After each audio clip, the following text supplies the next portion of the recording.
You ever wake up one morning and realize your whole world's been set on fire, literally? I was standing barefoot on the dock just before sunrise, smoke still curling into the sky, staring at the black skeleton of my father's sailboat.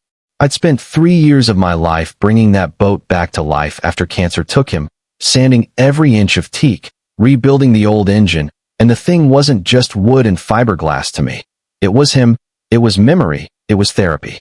And now it was gone, burned to the waterline. The sheriff called it arson, I called it what it was, a message. And I knew exactly who sent it. See, when I bought my cabin on Lake Ainsworth, I thought I was buying peace. What I didn't know was that peace came with a homeowners association, a little empire ruled by one woman, Sandra Keene. 62 years old, platinum bob that looked glued in place, a Lexus with a vanity plate that screamed Queen. She'd been president of the Lakeview Shores HOA for over a decade, and she played the role of dictator better than any admiral I ever served under. If she liked you, your lawn ornaments could look like Disneyland. If she didn't, God help you. Unfortunately for me, she decided she didn't. It started small, letters about my dock supposedly being 2 feet into community waters. I hired a surveyor, spent $800, proved the dock was completely mine. She ignored the paperwork, gave the gavel a little tap at the next meeting, and said, "The board will review this." They never did. Instead came the harassment. Mysterious complaints filed with the county, tow trucks circling like vultures, and the one that broke the illusion of peace. Graffiti sprayed across my father's boat in neon orange. Go home. That was the moment my rage went cold. Not the kind that makes you yell, but the kind that makes you very careful. I built a website. Simple, plain, nothing fancy. Posted my survey report proving my dock was legal. Posted photos of Sandra's son's oversized pickup sitting in their driveway. A direct violation of the very rules she fined others for. Then I filed public records requests and, oh boy, what I found made my hands shake. Payments from the HOA budget straight into a shell company she owned. Inflated contracts for consulting. Thousands upon thousands skimmed off the top, while she sipped Chardonnay at community wine nights. When I clicked publish on that evidence, I knew I'd crossed the Rubicon. And Sandra didn't disappoint. A week later, I got a cease and desist letter so thick it could have been a doorstop. Defamation, it said. But here's the thing about defamation. You can't sue someone for telling the truth. And I had receipts. So I posted that letter too, with a note. Truth is an absolute defense. The neighborhood erupted.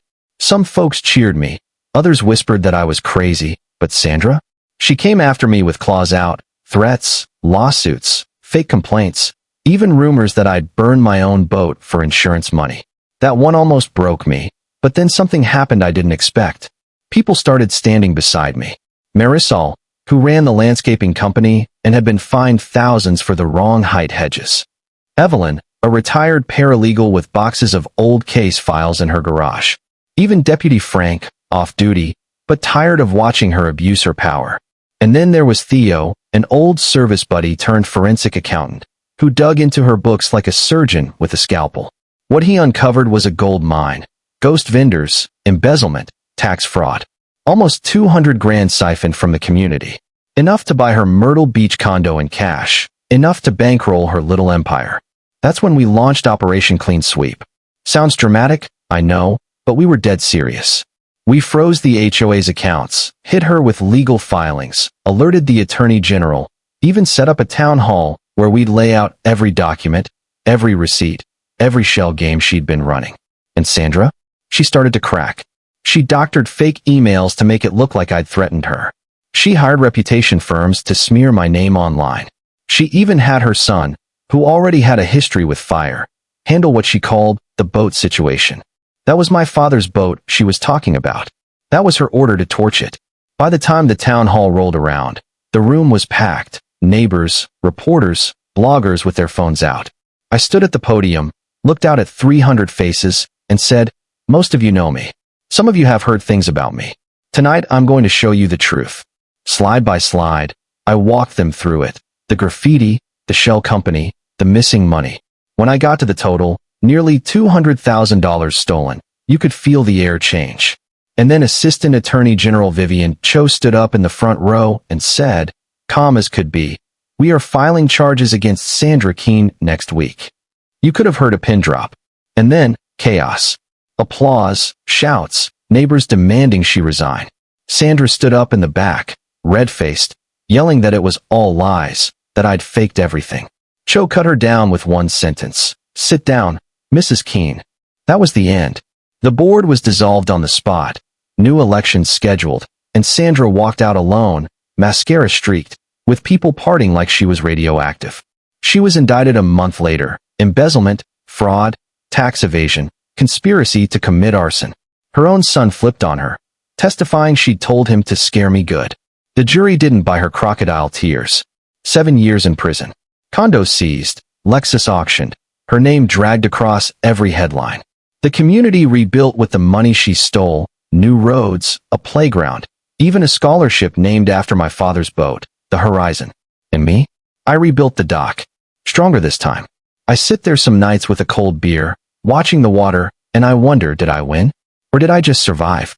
Because the truth is, revenge doesn't feel as good as you think. Justice is quieter, heavier, but it lasts longer. Now I want to hear from you. What would you have done in my shoes? Lawyer up, sell and move, or go nuclear the way I did? And do you think destroying someone's reputation and freedom is justice?